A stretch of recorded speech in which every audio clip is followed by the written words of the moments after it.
journée que vous nous faites ce matin. Et bonjour à votre collègue ici.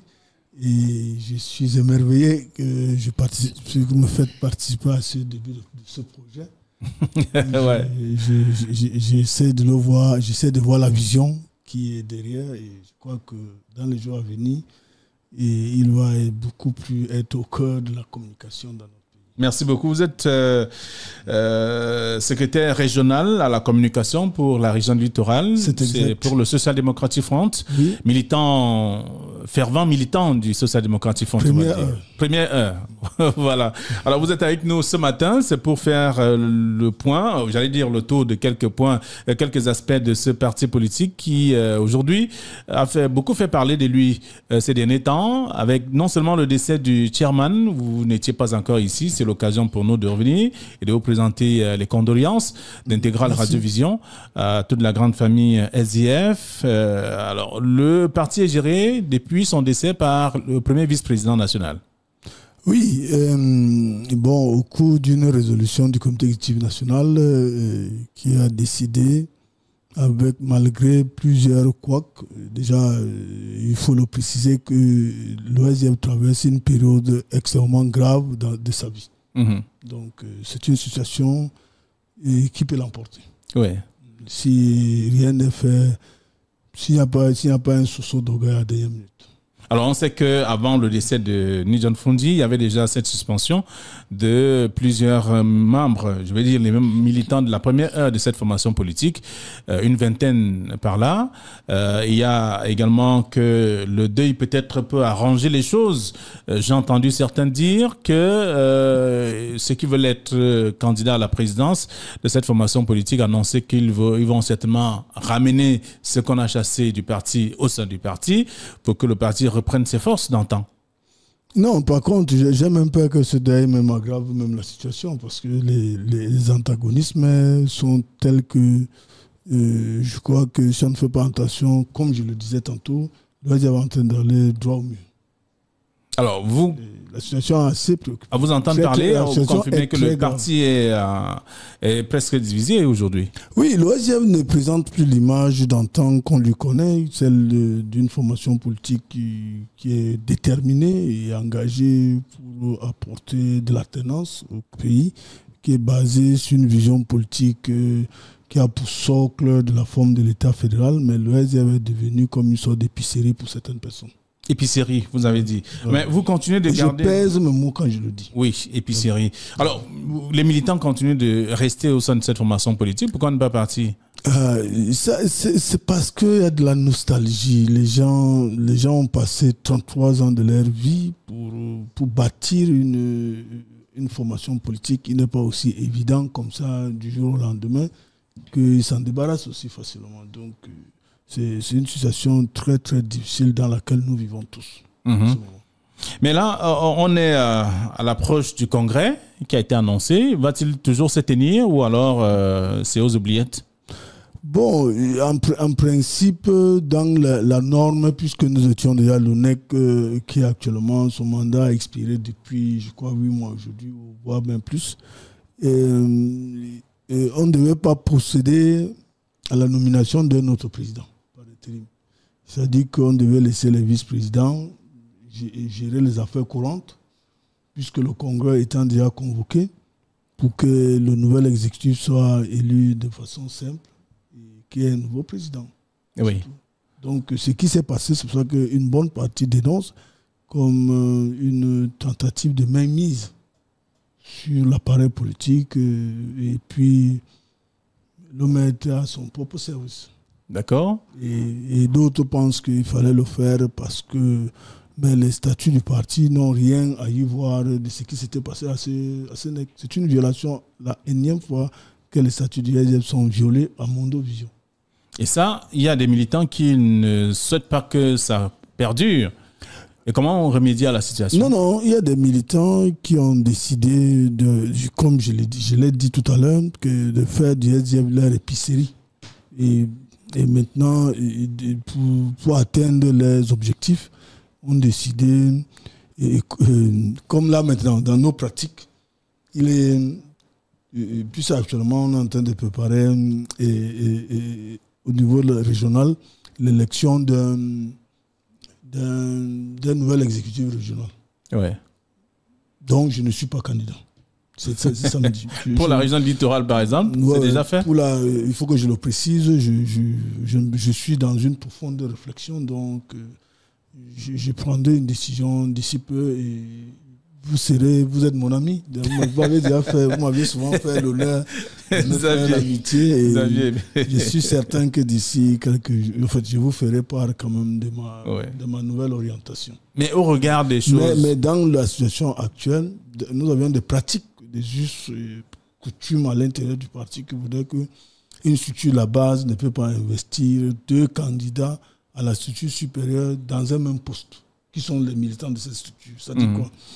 Pour la compréhension de ceux qui nous suivent en ce moment, c'est-à-dire que chez nous, la plus petite unité, c'est la cellule.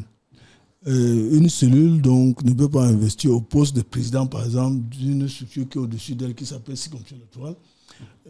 Un président, 2 candidats, les militants de cette cellule, 2 militants de cette cellule, comme candidats au poste de président de la circonscription électorale. Pareil pour les autres postes jusqu'au NEC. Oui. Bon, maintenant, je vois des gens, je vois des candidats pour être président régional, des gens qui sortent d'une même cellule, d'une même circonscription électorale, mais qui sont candidats. Vous voyez que c'est des pratiques qui n'ont rien à y voir du SIF. Donc le désordre commence par la base. Voilà, donc qui n'ont rien à y voir du SIF. Et pareil pour le Congrès. Et j'ai vu un communiqué de la secrétaire générale qui dit que tous ceux qui veulent être candidats viennent déposer directement chez elle, secrétaire générale, leur candidature. Et d'ailleurs, qu'il y a une fiche de candidature adéquate à cet effet qu'il faudra retirer chez elle parce qu'il faut qu'elle porte ça. C'est une incongruité? C'est une incongruité grave. Très, très grave. Ça dit que ça n'a rien. Et je vois là, pour les élections régionales, on demande aux candidats de déposer 300 000 francs et 400 000 francs. L'OSIF est un parti de masse. C'est un parti socialiste. Ça n'a jamais été le cas. Ça n'a rien à y voir du SIF. Parce qu'il y a un slogan chez nous qui dit pouvoir au peuple, égalité de chance à tous. Parce que chez nous, on a organisé, les tests du parti est organisé de manière à ce que même le pousseur peut avoir l'ambition d'être président national, même président de la République. Donc on ne crée pas des obstacles pour transformer le parti en parti élitiste. Ça dit que vous avez des moyens moraux, vous êtes en bonne santé, vous avez la vision. Ce sont vos idées qui gouvernent, qui vont amener les autres à voter pour vous. Et non pas parce que vous êtes venu avec des billets de banque et que vous allez les distribuer aux gens. Alors, quand on dit 300 000 francs pour être membre du bureau dans un comité exécutif régional, c'est très grave pour être président. Entre-temps, vous reprochez les mêmes pratiques chez les autres et vous voulez les appliquer chez vous. C'est le RDPC carrément. Et que pour être président régional, il faut 700 000 francs. Et que pour être candidat comme président national du parti, il faut 7 millions de cautions. Moi, je connais un camarade qui a payé avant-hier 7 millions pour être candidat. Il a versé 7 millions. Alors que dans les statuts, c'est écrit 50 000 francs pour être membre du NEC. Moi, j'ai toujours été candidat pour être la dernière élection où j'ai été élu secrétaire général de la communication, j'ai payé 25 000 francs. Pas plus. Mais aujourd'hui, il faut payer 300 000 francs, il faut payer 700 000 francs, il faut payer 1 million pour être président régional, membre du vice-président régional, membre du bureau régional. Si vous êtes titulaire, comme moi, vous payez près de 400 000 francs et que si vous êtes adjoint, vous payez 300 000 francs. Donc, et vous reprochez tout ça? Et que le parti n'est pas une entreprise qui génère des moyens, que vous aurez un salaire à la fin du mois. Même les élus du peuple qui sont des députés, maires, conseillers et autres. Ils ne payent pas, les conseillers ne payent pas plus de 50 000 francs, qui est encore remboursable. Les cautions remboursables. C'est-à-dire qu'on vous rembourse, on met une condition, il faut avoir fait réaliser 5%. On vous rembourse vos 50 000 francs. Vous voulez être député ou sénateur, vous payez 1 million de francs. Il faut avoir fait 5%, non, député, il faut avoir fait 10% pour que vous récupérez votre argent. On a dit que l'État ne prend pas, c'est-à-dire que l'OSIF est en train de démontrer aux RP qui sont même plus dangereux. C'est SIF, ce n'est pas l'OSIF. C'est une autre association mafieuse qui a décidé de s'emparer de la direction du parti en faire leur commerce. D'accord. Les fonds de commerce. Xavier Bellemé, on aurait dû... Donc quand je dis, il fallait que je détaille ça pour que votre téléspectateur comprenne pourquoi je dis que c'est une épicerie pour certains. D'accord. On va certainement demander à la régie de nous accorder 5 minutes de plus, puisque vous êtes arrivé carrément à moins de 10 minutes de la fin. Vraiment, merci de me rappeler ça. J'aimerais d'abord m'excuser pour ça. J'ai eu trop de difficultés pour accéder pour arriver à votre studio. Déjà, mon téléphone s'est éteint, il m'a fait les siennes. Bon, j'arrive ici avec un retard parce qu'il y avait le bouchon. J'habite 14, je sors de DA, j'ai passé une idée. Je suis arrivé ce matin, il fallait que je libère les enfants à la maison, le temps de quitter pour arriver ici. Ça n'a pas été aisé pour moi. Vraiment, je m'excuse sincèrement. D'accord, vous êtes pardonné. Je vous ai jamais fait ça. Vous êtes pardonné de toute façon. En d'autres temps. Oui, sous d'autres cieux, de toute façon. Sous d'autres cieux, voilà. Mais on reste quand même dans cette logique. On comprend bien que ce parti politique, la première force de l'opposition au Cameroun, aujourd'hui, garde encore ce même titre où elle a perdu cette force de l'opposition. Première place de l'opposition. Bon, en réalité, si on s'en tient sur les chiffres, non, puisque nous sommes sortis 4e à la dernière élection présidentielle. Bon, si on tient compte des structures au niveau local, bon, on dirait qu'on arrive là, mais ce n'est que le chiffre 2e ou 1er ou je ne sais pas quoi, ça là ne change pas tant qu'on a passé toute sa vie à rester hors du pouvoir. Parce que notre objectif, c'est de prendre le pouvoir et transformer le pays. Nous n'avions pas jusqu'ici atteint. Donc, je crois que c'est targué, bomber le torse, qu'on est 2e, je ne sais pas quoi encore, première force du pays, oui, là c'est bon. La première force de l'opposition, cela n'a...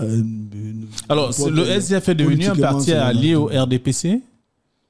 C'est une question. C'est ce qui est en train de se réaliser en ce moment. C'est-à-dire qu'il y a des forces, malheureusement, que nous les avions donné des moyens politiques pour y arriver, qui veulent en faire transformer le SDF en une sorte de sous-section ou sous-traitance du RDPC. Donc, ils sont en train de réaliser les objectifs. Alors, ça fait que on est en train de créer une sorte de caisse pour l'organisation de ces différents scrutins au sein de votre formation politique. Il faut payer plus d'argent que par le passé pour être candidat à l'élection, je veux dire, au bureau régional, bureau départemental et autres. Oui, c'est surtout des régions comme celle du littoral, c'est encore plus scandaleux. Et puis, on ne peut pas gérer le parti de cette façon, de toute façon. Le chairman n'a pas fait ça pendant les 32 ans qu'il a passé à la tête du SDF. On n'a pas, personnellement, je n'ai pas remarqué cela. Le parti a toujours été respectueux de la règle établie. Est-ce que ça fait pas partie des effets de la longévité, justement, à la tête de cette formation politique? Oui, je peux aussi être d'accord avec vous, parce que aussi, quand on est resté très longtemps, parfois la fin n'est pas toujours glorieuse, elle peut être catastrophique. C'est pour ça qu'à un moment donné, il faut savoir s'y tirer. Nous avions beaucoup travaillé à la dernière élection présidentielle, à ce que le chairman ne se représente plus, qu'il laisse la chance aux plus jeunes. En 2018, on a réussi ça, malheureusement, ça a été une trahison du plus jeune. On est là à cause, nous sommes là aujourd'hui, le résultat est palpable, il est visible, il est même très visible. Et nous avions eu un ridicule 3%, ce que le SDF n'a jamais. On n'a jamais perdu de caution à l'élection présidentielle. Pour la première fois, on a perdu la caution de 30 millions, dont ces candidats, ce n'était pas son argent.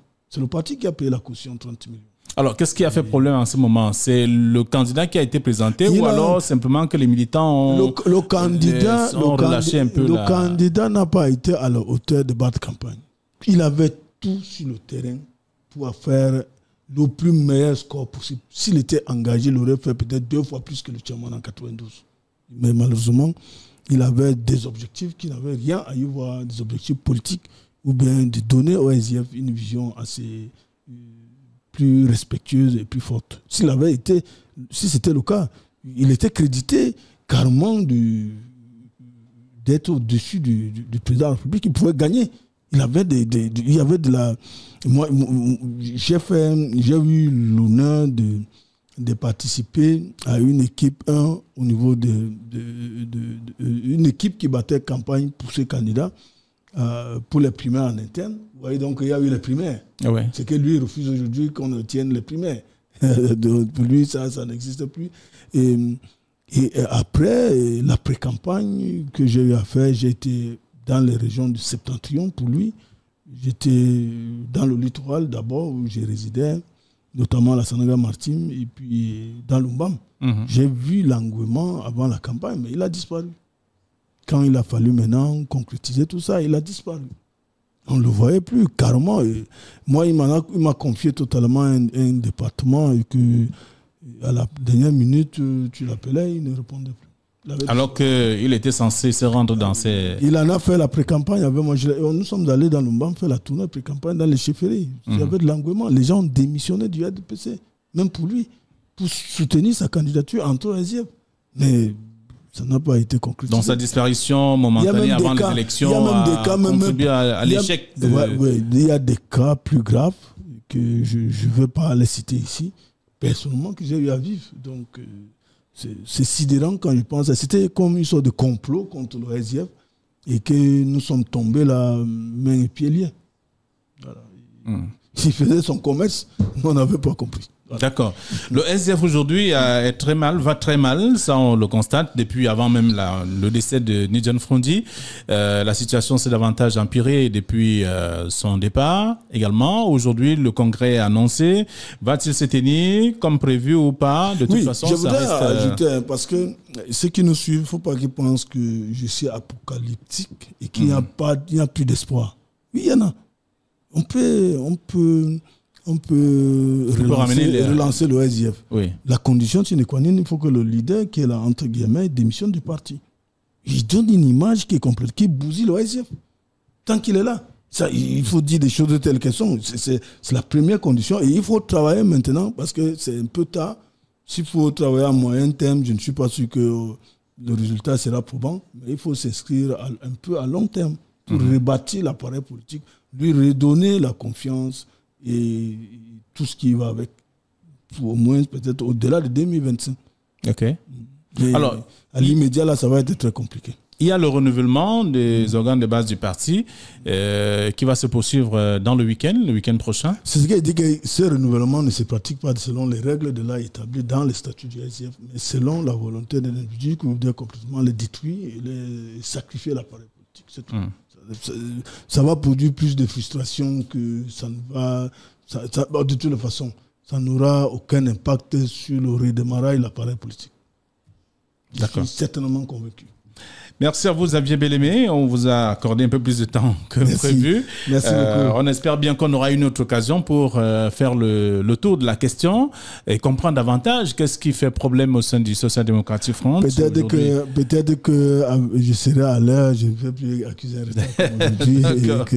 Secrétaire régional à la communication pour le littoral, pour la région du littoral, merci d'être venu. Merci. Nous vous souhaitons beaucoup de courage. Vous dites bien qu'il y a encore de l'espoir et que les choses peuvent s'arranger entre vous, mais à une condition que celui qui assure l'intérim actuellement au sein de cette formation politique démissionne du parti. Démissionne totalement du parti, parce que son image qui est associée à celle du SDF ne peut que le détruire. Okay. Et s'il était un homme brave, il se retire, il s'excuse. Ça n'est pas à son niveau, il ne peut pas. Merci beaucoup. Daïna, vous n'avez pas eu la parole parce que c'est un sujet que vous refusez d'évoquer. Vous éloignez un peu de la politique. Un peu. Mais elle va vous faire de toute façon. Non, je préfère me mettre de côté. D'accord, merci beaucoup à vous. Merci à Xavier Bellemé et à nos chers téléauditeurs. Toutes nos excuses pour... Je suis l'aîné sur ce plateau, je suis certain. C'est un discours extrêmement dangereux, mademoiselle. La politique ne vous oblige pas d'adhérer à une association. En tant que citoyenne, vous devez y participer à l'activité politique de votre pays. Cela est important, d'abord pour vous-même, en tant que citoyenne, pour vos enfants, pour vos frères, pour vos parents et pour vos sœurs.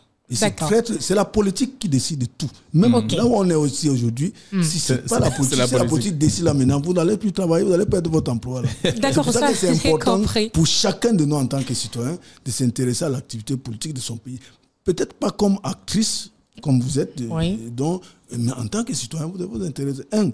En suivant le discours politique, en allant faire le choix du dirigeant que vous voulez. D'accord, c'est noté. Si vous êtes contre, vous n'êtes pas bien pour la société.